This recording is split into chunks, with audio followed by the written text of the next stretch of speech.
So when we talk about the mind is always observing the mind. The mind cannot be without mental states, without mental activity. In deep meditation, you will realize that there is no mind. Time flew by. Sometimes you don't even hear the guided meditation at all. And you know you're not asleep, you're not dreaming. You're just very solid because mind has formed into a singularity. Where there's no more thoughts, no more mental activity. The mind is meditating with the mind itself as an object. And what does the Buddha mean by the mind meditating on the mind as an object? It means it's not meditating on a mental state or mental activity or mental process as its object. So the mind is meditating on the mind, and it comes in. You have that unification, or what we call the true yoga. The entire unification is there, the union, or one with Brahman, one with Tao, one with anything. It's that thing that you're there, and then you sustain it throughout. So from this, we can also gather that there is the mind experiencing mental states. The mind arises when there are mental activities, when there are mental states. When there's no mental states, there's no mind at all, which is what I just talked about. So real samadhi is getting into that. And how do we do it? How do we get there? It is through letting go, through renouncing the wrong kind of ideas. The wrong kind of ideas one of it would be the idea of wanting to get into that state. Because it is still a craving, it's still a desire. We're stirring the mind again. So the mind is like a little child. It reacts. It can go into fear and anxiety very, very easily. It can go into the complaining mode as well, very, very easily.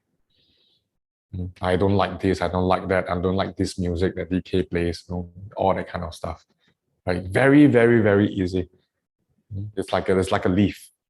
And when the wind blows, it... So that's why we need to learn to address the mind by understanding how the mind is like. And everyone's mind is different in a way, but we need to learn how to look at it like it's a child.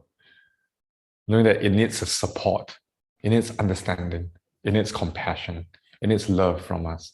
It needs us not to tell it what to do or how to be. Right? I have a daughter who's 2 years plus. I can't just tell her to just sit down there and don't move. I can't. So the mind is similar, and it can react. It can be captivated by things very easily. It can run off very, very quickly.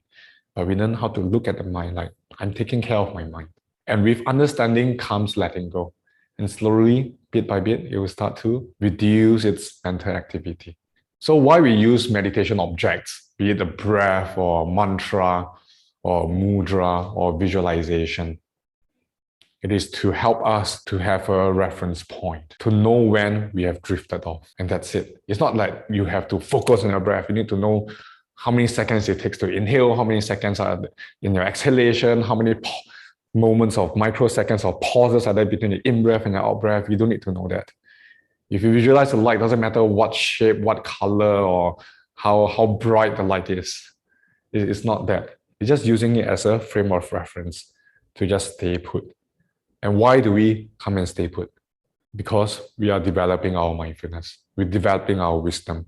We're developing our understanding. And we want to look out for the wrong kind of thinking and to learn to let it go. And when you let go, there's peace. The more you let go, the more peace you will feel. And that's how we can really, really settle in.